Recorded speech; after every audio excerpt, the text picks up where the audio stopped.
Okay, well, this looks like a beautiful, near mint condition 70s British racing bike with a mixture of Nova Record, Super Record parts, and well, the wheels are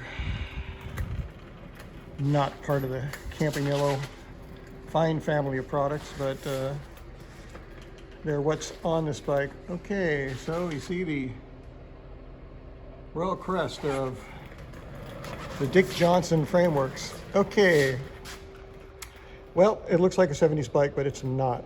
I built this frame a few years ago, and the reason why I built it was because of somebody replying to one of my posts on one of my blogs, the Over Opinionated Frame Builder, where I had ridden my first Eroica a number of years ago, and I noticed a lot of people on the side of the road either really tired or with broken bicycles.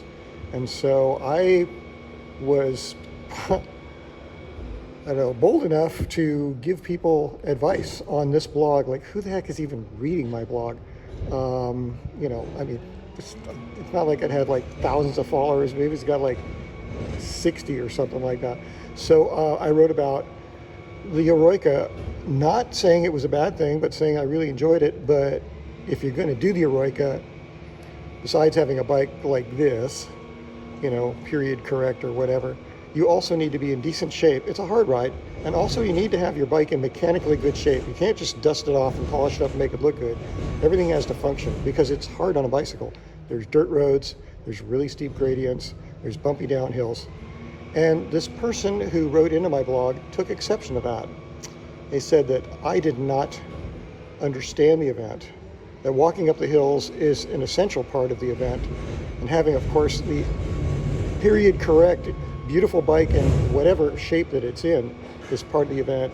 Like, breakdowns and walking a bike on a bike ride is, you know, I'm not getting it for some reason or other. Well, I got really angry, as I would, you know, I tend to overreact to things like that. And so I decided to come back to the Eroica. He encouraged me not to come back because I obviously didn't understand the event, even though I rode it and had a great time and even got to ride with Andy Hampston for about 15 minutes or so. That was really great. He's a really great person, super good bike rider and super good person and very chatty. It was great. So I came back to I waited a couple of years and I came back, but I came back with a fleet of bikes like this that I had constructed with fictitious names on them of builders that don't exist to literally make fun of bike collectors. Well, is that an evil thing to do? Am I bad?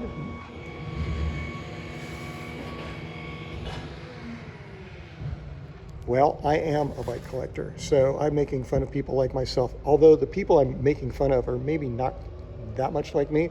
They're zealots like this guy who wrote into my blog saying that, well, because I didn't do the 120-mile heroic route and didn't walk up the hills like him and take 12 or 14 hours or whatever he did and suffer like him on his period correct 1962 Legnano, that I didn't understand the event and I shouldn't come back. So I came back. And I came back with all sorts of bikes like this. A Dick Johnson, a Seymour Butts, a Cyrus Migo. There's a bunch of them up here. And of course, the purple one up there is the Stoolsworth. So yeah, none of these builders really exist, but the bikes exist. And like this one here, I constructed it out of, I believe it's Reynolds 531 tubing, as it should be. And I did the cheesy seat stay plugs and period correct kind of sketchy lug lining and you know, very British head tube and seat tube panelization. Royal blue doesn't look quite as rich on the camera as it does in real life. And of course I put on some somewhat period correct parts, although this SR Laprade seat post is not period correct, but from a distance. And then I have, of course, the nice, beautifully worn in Brooks B17 saddle and an old 3T bar and stem, which I got off another bike.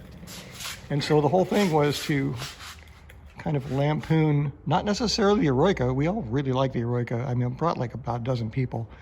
It's a beautiful route and I don't know, a pretty well put on event, you know, for what they have. Obviously their budget's not super good. I don't think they're making much money on it.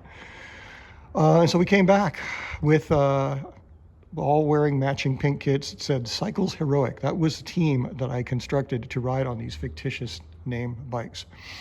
So yeah, so we all came back, and I looked for the guy on his 1962 period correct Lignano, but I never found him. I know he might be a perfectly nice guy, and maybe I'm overreacting to what he said, but I obviously hurt his feelings by saying that, oh, you need to have your bike in good shape, and you need to be in good shape in order to not, you know, be miserable on this ride.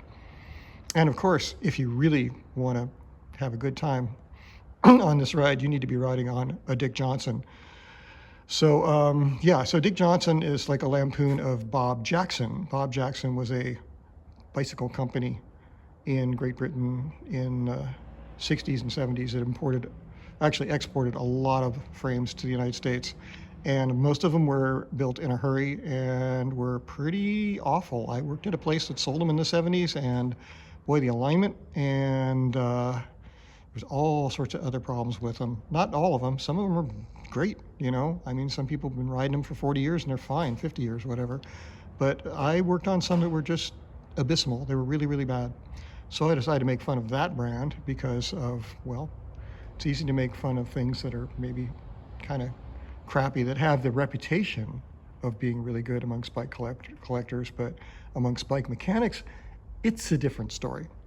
So being somebody who was a shop mechanic for about 9 years, I experienced Bob Jackson's up and close.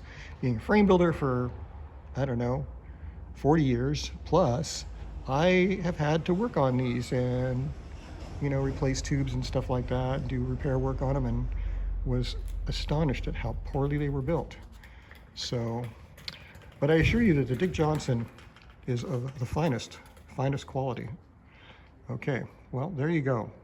I could tell you a fictitious story about Dick Johnson, but you'll have to read that on cyclesheroic.blogspot.com, where you will find the story of all these fictitious bikes. This is the real story behind it.